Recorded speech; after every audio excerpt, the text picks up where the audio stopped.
말씀 함께 나누겠습니다. 요한복음 10장 7절에서 9절의 말씀입니다. 신약성경 요한복음 10장 7절에서 9절입니다. 제가 읽어드리겠습니다. 그러므로 예수께서 다시 이르시되 내가 진실로 진실로 너에게 말하노니 나는 양의 문이라. 나보다 먼저 온 자는 다 절도요 강도니 양들이 듣지 아니하였느니라. 내가 문이니 누구든지 나로 말미암아 들어가면 구원을 받고 또는 들어가며 나오며 꼴을 얻으리라. 아멘.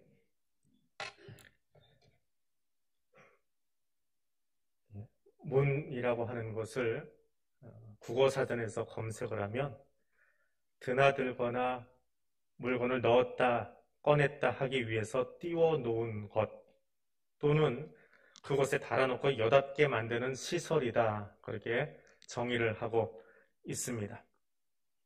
그럼 문은 열기 위해서 있는 걸까요? 닫기 위해서 있는 걸까요? 말이 안 되는 질문이죠. 사실은 둘 다 필요한 내용입니다.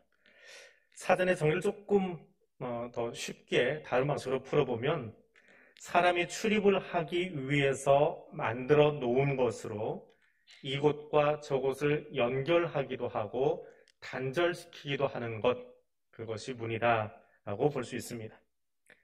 예수님과 우리의 관계를 이 문이라고 하는 소재를 가지고 설명하고 있습니다. 그리고 요한은 그런 예수님의 말씀을 단도직입적으로 인용을 해서 7절에서 나는 예수는 양의 문이다 라고 말하고 있습니다. 문에는 안과 밖이 있습니다. 문 안에 있는 사람, 그리고 우리 밖에 있는, 문 밖에 있는 사람, 그렇게 나눌 수 있지요. 우리 밖에 있는 양은 위험과 비참함에 노출되어 있습니다. 그러나 문 안에 있는 양은, 그런 성도는 문을 지켜주는 목자로 말미암아서 평안을 누릴 수 있습니다. 그 모든 상황을 예수님은 단 하나의 단어로 설명합니다. 구원이라고 하는 단어로 설명하고 있습니다. 그리고 그 구원은 오직 예수 그리스도를 통해서만 주어지는 것이다, 오늘 본문에서 말씀하고 있습니다. 2000년 전 유대인들의 양을 치는 모습, 방목을 하는데 저 그림 속에 있는 것은 주로 도시 안에 있는, 마을 안에 있는 우리의 형태이고, 방목을 하기 위해서 밖으로 나가면 돌담을 저렇게 다 쌓을 수는 없잖아요. 그래서 다른 가벼운 것으로 울타리를 치고 그 한쪽에 입구를 만들어 놓는다고 합니다. 하루 종일 방목되었던 양들이 다 들어가고 나면, 우리 안으로 들어가고 나면 저 입구 앞에 사람이 하나 앉아있지요. 그 문지기가 우리 안에 있는 양과 우리 밖에 있는 짐승들을 구분하고 지켜주는 역할을 한다고 합니다. 그 다음날 아침이 되어지면 우리가 한 사람의 것이 아니라 여러 사람이 같이 좋은 목소리를 타면서 돌아다니다가 밤이 되면서 이렇게 울타리를 치고 한쪽에 양을 몰아넣고, 군대에서 여기는 보초지요. 오늘은 네가 책임져 지켜라. 한 사람이 거기 앉아있는 거예요. 나머지는 잠을 자고 아침이 되면 나와서 우리 안에 들어서 소리를 낸답니다. 휘바람 소리가 됐건 피리 소리가 됐건 호각이 되었건 자기 주인이 내는 소리를 알아듣고 양들이 거기로 몰려들어서 우리를 빠져나옵니다. 근데 그 그림 속에 앞에 입구에 앉아있는 그 사람을 양의 문이라고 합니다. 밤새도록 짐승을 지켜주고 우리를 지키고 다른 위협으로부터 그 안에 있는 양들을 보호하는 역할을 하는 것, 그것에 예수님은 자신을 비유한 것입니다. 그리고 우리 안에 있는 양들은 이 문지기라고 일컬어지는, 양의 문이라고 일컬어지는 이 사람으로 인해서 평안을 누릴 수 있습니다. 그것을 예수님은 구원, 생명이라고 하는 단어와 연결지어서 설명하고 있는 것입니다. 어떤 양이 되었건 어떤 사람이 되었건 평안한 장소와 안전한 장소를 원합니다. 건강하게 백수하는 것도 좋지만, 그것도 우리의 소원 가운데 하나지만 이 생을 다 마친 다음에 우리의 궁극적인 목적, 영원한 삶을 보장받고 싶어 하는 것이 또한 사람들의 마음입니다. 예수님은 그런 우리를 향해서 자신이 생명을 주는 양의 문이라고 말씀하고 있습니다. 양의 문 안에 있는 이 양들은 외부의 맹수로부터 보호를 받고 생명을 보존할 수 있듯이 오늘 저와 여러분도 그 예수 안에서 예수님만이 주실 수 있는 영원한 생명을 맛보는 기쁨의 사람 되시기를 원합니다. 두 번째로 예수는 들고 나가기 위한 문이다. 이렇게 풀어볼 수 있습니다. 양의 우리는 아까 보았던 그림에서처럼 사방이 다 막혀 있습니다. 딱 한 곳만 이렇게 뚫어놓은 그런 형태입니다. 그 우리를 들어가는 방법은 두 가지입니다. 하나는 문을 통과해서 들어가는 방법이 있습니다. 문지기를 지나서 들어가는 방법이 있고요. 또 하나는 월담하는 게 있습니다. 담을 뛰어넘어서 우리로 들어가는 방법이 있습니다. 근데 예수님은 간단하게 말합니다. 문을 통과하지 않고 담을 뛰어넘는 월담을 하는 그 사람은 모두 다 강도다라고 말합니다. 자꾸만 기독교를 바라보면서 세상 사람들은 교회가 갈수록 독선적이 된다라고 말합니다. 코로나19 상황 속에서 청년 세대에게 물어보면 교회 나오지 않는 청년들, 비그리스도인들은 교회가 시간이 갈수록 점점 더 보수적이 되어 간다라고 표현합니다. 이 보수적이라는 말은 정치적인 보수를 말하는 것이 아닙니다. 교회가 오직 자기네끼리만, 자기네만 구원이 있다라고 말한다라는 것입니다. 성경만 주장하고 교회만 주장하고 구원은 교회 안에만 있다라고 말하는 그것을 삐딱하게 보고 있는, 알지 못해서 표현하고 있는 비그리스도인들의 모습을 볼 수 있습니다. 왜냐하면 코로나 상황이 길어지면서 대부분의 종교들이 세상과 좀 타협하기로 하고 좀 열려있는 모습으로 가는데 반해서 교회는 가면 갈수록 점점 더 안전장치에 대해서, 진리에 대해서 단호해지는 모습을 보면서 믿지 않는 그리스도인들, 믿지 않는 청년 세대들은 교회가 보수화된다라는 표현을 사용하고 있습니다. 그들이 교회를 알지 못하기에, 복음을 알지 못하기에 하는 이야기다라고 생각을 합니다. 그리고 조심스럽게 짐작해 보기는 그리스도인들조차도 그 말에 귀가 열리면서 말씀만 주장하는, 말씀만 붙잡는 그 자리를 싫어하고 떠나는 사람들이 생겨나고 있더라라고 하는 것입니다.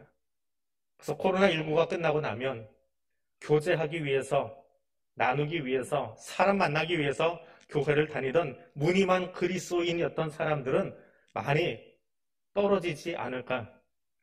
그래서 성경 말하는 그루터기와 같은 사람들, 정말 성경 외에는 다른 것과 타협하지 않는 소수의 사람들로 재편되지 않을까라고 하는 조심스러운 예측을 하게 됩니다. 예수님은 자신을 양의 문이라고 소개하면서 생명의 장소, 우리 안으로 들어가는 유일한 방법은 문지기를 통과하는 것, 양의 문을 통과하는 것밖에 없다라고 말하고 있습니다. 이래저래 타협하고 적당히 섞여 살면서 돌담을 넘어가는 그 행위, 그것은 예수님에게는 강도 소리밖에 듣지 못합니다. 양이 우리 안에 들어갈 수 있는 방법은 오직 그리스도뿐입니다. 더불어 가는 세상, 존경할 만한 스님도 있고요. 사랑받을 만한 정치인도 분명히 있습니다. 그러나 그들에게 절대로 없는 것이 하나 있습니다. 그것이 구원입니다.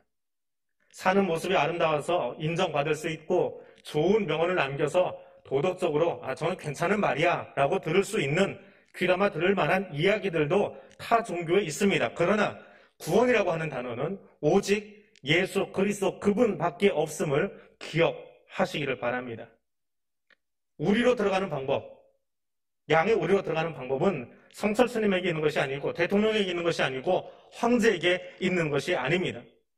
그것은 오직 그 앞에 계신 예수 이름밖에 없습니다. 예수 이름으로 들어가고 예수 이름으로 나가는 것입니다. 그래서 예수님은 자신을 양의 문이라고 표현하십니다. 우리로 하여금 죽음의 권세 아래 머물지 아니하고 생명의 권세로 옮기도록 허락해 주시는 분, 그렇게 보호해 주시고 인도해 주시는 분이 예수밖에 없음을 기억하실 수 있기를 원합니다. 문은 들어가기도 하고 나가기도 하는 시설입니다. 근데 어느 방향이건 모두 돌담밖에 없고 딱 한 곳만 있습니다. 그곳에 양의 문이라 일컫는 문지기가 앉아 있어서 양이 들어가고 나가는 것을 보고 지켜줍니다.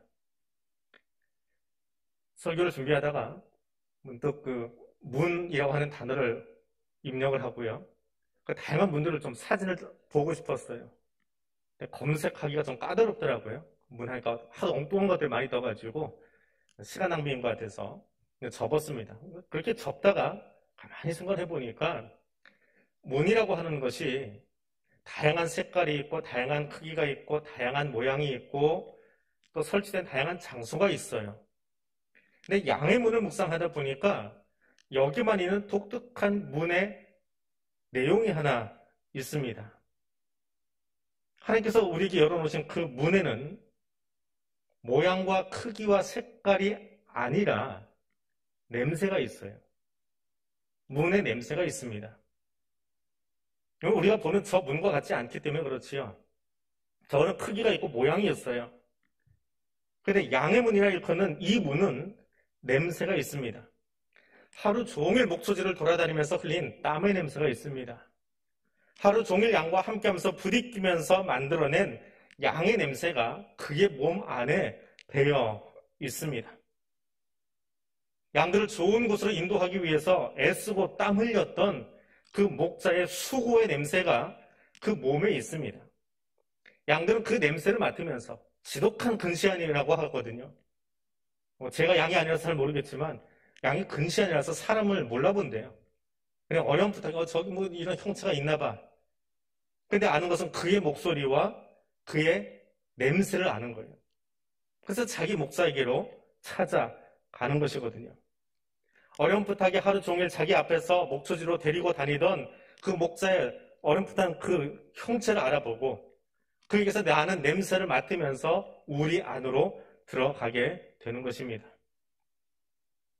우리에게 그것을 적용시킨다면 양은, 성도는 말씀의 향기를 아는 사람들입니다. 말씀과 함께했던 기억을 더듬고 또 그것을 묵상하며 사는 사람들입니다. 한동안 흩어져 있으면서도 이 자리에 사모가 다시 날려나오는 이유가 무엇입니까? 그 말씀의 향기가 무엇인지 알기 때문에, 그것이 우리의 삶이기 때문에 이 예배의 자리로 나오고 있는 것입니다. 성도는 양의 문 대신 예수의 십자가 복음을 기억하고 그 문으로 들어가는 것입니다. 문 밖에 있으면 마음껏 뛰어놀 수 있고 자기 하고 싶은 대로 돌아다닐 수 있습니다. 그러나 그 문지기의, 양의 문이신 문지기의 목자의 부름을 받지 않으면, 거절하면 그 우리 밖에서 맹수의 공격 앞에 죽기도 하고 또 추위에 노출되어 다른 생을 살 수밖에 없습니다. 오늘도 양의 문이신 예수 그리스도의 음성과 복음의 메시지를 가슴에 담고 그 향기를 간직하며 마지막으로 더 가까이 나아가는, 그리고 예수 안에서 참 평안을 누리는 저와 여러분이 될 수 있기를 원합니다. 세 번째로, 양의 문이 되신 예수가 복음이 되는 가장 큰 이유는 그로 말미암아서, 예수로 말미암아서 양들이 꼴을 먹기 때문입니다. 공동의 우리, 여러 목자들이 모여서 우리를 만들어 놓았는데, 양의 우리를 만들었는데 거기서 문지기의 역할이 무엇입니까? 밤새 그 입구를 지켜주고 도둑 잡고 이리 쫓아내는 것, 혹은 양이 몇 마리가 들어왔다가 내일 아침에 다시 몇 마리가 나가야 되는지 그거 지켜보는 보초서는 역할입니까? 그것만 원한다면 거기 나무 막대기 걸쳐 놓아도 됩니다. 양들이 사는 철조망 만들어 놓으면 양들은 그 밖으로 나가지를 않습니다. 예수님은 자신을 양의 문이라고 소개하면서 나는 양의 문인데 그 이유는 너희로 하여금 꼴을 얻게 하기 위함이다. 먹이를 먹게 하기 위함이다. 라고 말합니다. 문 앞에 서서 지금 들어오는 사람이 우리 교인이 맞나 안 맞나 살펴보는 것, 문 안쪽에 서서 오늘 몇 명이 나왔나 숫자 세는 것, 그것이 문지기의 역할이 아닙니다. 양의 문이 가지고 있는 가장 큰 것은 그 안에 있는 양들로 하여금 꼴을 먹게 하기 위함입니다. 코로나19 때문에 교회 들어오는 방법이 바뀌었지요. 갑작스럽게 바뀌었습니다. 들어오면서 체온을 측정하고 QR코드로 내가 들어왔습니다 라고 체크를 하고 들어옵니다. 저희 부목사 때는 뒤에 서가지고 인원 체크하는 게 일이었어요. 담임 목사님 설교하시는 동안에 너무 오래 서서 숫자 센다고 이러고 있으면 목사님 뭐라고 그래요? 설교하는데 손가락 쓰라니까 빨리 세라고요. 그러니까 손 이러지도 못하고 눈으로 빨리 이렇게 한 5명, 10명씩 묶어가지고 세는 방법이 있어요. 한 1000명이 돼도 그냥 휙 지나가면서 한 1, 2분 안에 빨리 끝내고 자리에 앉아야 돼요. 안 그러면 그것도 못 쓰고 몇 시간씩 서 있냐고 한 소리 듣거든요. 요즘 얼마나 편해요? QR로 다 체크하고 들어갑니다. 예배 끝나고 목양소로 올라가서 버튼 하나 누르면 출석 명단이 쭉 나와요. 아무개 장로님 몇 시 몇 분에 교회 들어왔습니다. 아무개 집사님 오늘은 지각하셨나요? 몇 시 몇 분에 들어왔습니다. 이게 일목요연하게 다 떠요. 이름, 직분, 주소, 거기에 시간까지 정확하게 명시를 해줍니다. 그게 문지기의 역할인가요? 그건 기계가 다 했습니다. 양의 문은 그 문을 열고 들어갔을 때에 우리에게 새로운 세상을 열어주는 역할을 합니다. 템플 그랜딘이라고 하는 여자분이 있습니다. 저건 책이 있고요. 저분의 이름으로 된 영화가 있습니다. 구하실 수 있으면 한번 보시면 좋은 실화 영화입니다. 미국 콜로라도 주립대학의 교수로 지금 봉직하고 계신 동물학자입니다. 근데 저 템플이 2살 때 뇌에 이상이 생겨서 장애 판정을 받습니다. 4살 때는 의사가 엄마에게 이 아이는 평생 말을 못할 겁니다. 평생 말을 못할 겁니다. 자폐증 판정을 받았습니다. 1947년생인 저 템플 교수가 태어나던 때 2차 대전 직후에 의료계는 자폐증을 치료할 만한 기술 또 그런 방법을 알지 못했습니다. 유일한 방법은 말 못하고 세상을 부적응하니까 수용실에 가둬놓는 것, 묶어놓는 것, 그것이 유일한 처방이었다고 합니다. 그런데 어머니는 이 딸에게 제일 먼저 4살 때 말을 못한다는 판정을 받았을 때 제일 먼저 하는 것이 예의범절입니다. 밖에 나가서 함부로 뛰지 말고 사람과 잘 어울릴 수 있는, 예의를 지킬 수 있는 아이가 되어라. 2번째는 아이에게 카드를 들고 이거는 강아지야, 이거는 강아지야. 근데 아이는 말을 안 해요. 근데 엄마는 아이한테 그럽니다. 네가 내 말을 듣고 있는 걸 알아. 언젠가는 이야기할 거야. 이건 강아지야, 이건 강아지야. 늦었지만 아이가 말문이 트였습니다. 말을 하기 시작합니다. 그래서 엄마가 이 아이를 학교로 들여보냅니다. 자폐아들이 느끼는 가장 큰 두려움은 새로운 세상에 들어가는 겁니다. 문을 열었는데 갑자기 사람이 잔뜩 있고요. 어제까지 보지 못했던 어떤 사람, 어제까지 보지 못했던 어떤 기구가 옆에 있으면 거기서 공포감을 느끼고 막 몸을 함부로 하거나 이렇게 소리를 지르는 행동들을 취한다고 합니다. 여하튼 학교를 갔어요. 그리고 고등학교에서 좋은 교사를 만났고요. 자, 앞에 나오는 장면은 1981년에 자폐아 부모들이 모여서 세미나를 하는 장면입니다. 저 때는 이미 이 템플이 대학을 졸업하던 때입니다. 영화에 보면 저 장면에서 앞에 있는 어떤 부모가 자기 애를 데리고 나왔어요. 이 애를 어떻게 키울까 고민이 돼서 세미나에 나온 거예요. 근데 아이가 계속 머리를 흔들고 몸을 빙빙 돌리고 난리가 난 거예요. 그러니까 너도 나도 아이야 좀 가만히 있어라, 자리 좀 앉아 있어라고 애를 끌어안고 묶어놓으려고 합니다. 근데 템플이 벌떡 일어나요. 제발 좀 그냥 놔두라고. 아이가 그렇게 하는 거는 거기서 평화를 누리기 때문에 그렇게 하는 거니까 좀 놔두라고 이야기합니다. 근데 사회자가 대체 아이가 몇 살인데, 당신 아이는 몇 살인데 얼마나 알고 그렇게 소리를 하냐, 그런 말을 하냐 라고 제지를 시킵니다. 뭐라고 했을까요? 내가 자폐합니다. 내가 자폐증 환자고요. 그런데 나는 대학을 졸업했습니다. 석사를 받았고 박사를 받았고 지금 대학에서 가르칠 준비를 하고 있습니다. 사람들이 얼마나 놀랐을까요? 어떻게 그 일이 가능했냐고 이야기를 합니다. 좀 이야기 좀 해달라고요. 자폐들이 제일 싫어하는 게 뭐라고요? 사람 앞에 서는 거하고 낯선 첫 번째 환경을 접하는 것을 죽는 것보다 싫어한다고 합니다. 그런데 템플이 앞으로 걸어 나가요. 그때 영화 속에 상상의 문을 하나 그려놓습니다. 그 앞에다가. 새로운 문을 열고 들어가는 거예요.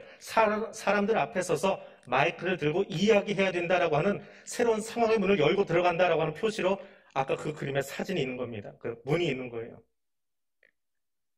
템플 앞에 나가서 이야기합니다. 나의 평생의 삶 동안에 엄마가 나로 하여금 늘 새로운 문을 열고 들어가도록 격려해 주었어요. 나에게는 그 문을 열 수 있는 도움의 사람들이 항상 옆에 같이 있어 주었습니다. 그 템플은 우리들이 보는 일반적인 눈이 아니라 그가 가지고 있는 특별한 방법으로 세상을 바라보고 또 그렇게 설계한 축산농가의 시스템을 지금은 북미에는 많은 소를 키우는 축산농가들이 대부분 가져다가 사용할 만한 그런 연구 논문과 또 그런 작업 그리고 자폐 아동들을 다시 사회로 세우기 위한 그런 일들을 계속해서 하고 있습니다. 우리의 세바시에 해당하는 테드와 같은 프로그램에 나와서 삶이 무엇인지 세상을 보는 시각이 어떤 것인지를 자세히 설명하는 강연도 있습니다. 문을 여는 것 누구나 어렵습니다. 문 뒤에는 어떤 일이 기다리고 있을지 두려울 수밖에 없습니다. 근데 예수님은 그 문 뒤에, 문 안에 무엇이 있는지를 이미 우리에게 말씀해 주고 계십니다. 우리에게 꼴을 준비해 놓고 계십니다. 양의 문은 교회가 단지 세상과 단절하고 세상과 다른 곳이라고 구분짓기 위한 그런 시설, 기구가 아닙니다. 예수를 구주로 고백하고 믿음의 공동체로 들어온 사람들에게 내가 양의 문이기에 너희를 위하여 꼴을 준비했다 말씀하십니다. 그것은 예수님께서 우리와 함께 하신다라고 하는 표현입니다. 예수께서 우리를 돌보신다라고 하는 표현입니다. 예수님이 양된 우리를 떠나지 아니하고 함께 한다라고 말씀하시는 것이 오늘 본문의 진짜 의도입니다. 어떤 친구가 가장 좋은 친구입니까? 가장 좋은 친구는 어떤 친구라고 여러분 정의할 수 있겠습니까? 좋은 친구는 말로 설명하기는 힘이 듭니다. 이거는 분명합니다. 가장 좋은 친구는 평생 내 곁에서 함께 걸어주는 친구입니다. 예수님은 우리 양의 문이 되어주신다라고 말씀하십니다. 템플 그린덴에게 어머니가 문의 역할을 해주고 함께 했던 것처럼 예수님은 늘 우리 옆에서 우리를 독려해주고 새로운 세상을 향해서 세상과 세상을 향해서 문이 되어주시고 그것을 걸어갈 수 있도록 독려해주시고 꼴을 먹여주시는 분입니다. 우리에게 생명을 주고 우리에게 꼴을 먹이시려는 그 하나님은 자신의 몸을 우리를 위해 내어주셨습니다. 귀로 듣는 말씀, 눈으로 보는 말씀만이 아니라 자신의 몸을 십자가의 화목제물로 내어주심으로 우리에게 생명을 수여하시는 것이 십자가 복음입니다. 루터는 이 성경을 힘이 있어서 쥐어짠다면 이 성경에서는 예수의 피가 흘러내려올 것이다. 그렇게 표현을 했다고 합니다. 오늘 우리는 눈으로 보던 말씀, 귀로 듣던 설교가 아니라 우리의 입으로 먹고 마시며 예수님께서 내게 주신 생명이 무엇인지를 다시 한번 기념하는 성찬의 자리로 나아가려고 합니다. 양이신 예수를 통해서 우리에게 주신 가장 귀한 영생의 선물을 기억하면서 그 성찬을 받고 오늘 우리의 말씀을 완성하려고 합니다. 함께 기도하겠습니다. 창조와 구원의 하나님 감사합니다. 우리를 영원한 처소에 있게 하시려고 친히 양의 문이 되어주심을 감사합니다. 세상이 우리를 애워싸고 억압하려 하여도 부활의 능력과 소망으로 우리를 하나님 품에 안아주시니 감사합니다. 코로나로 인하여 우겨쌈을 당한 이때에도 우리에게 양의 문이신 예수 그리스도께서 생명 주심을 인하여 감사드립니다. 그 주님을 기념하며 말씀 앞에 섰습니다. 주여, 이 자리에 성령으로 함께 하셔서 떡과 잔을 나누는 우리가 주 안에서 영원한 생명을 맛보고 기념하는 자리가 되게 하여 주시옵소서. 예수님 이름으로 기도드립니다. 아멘.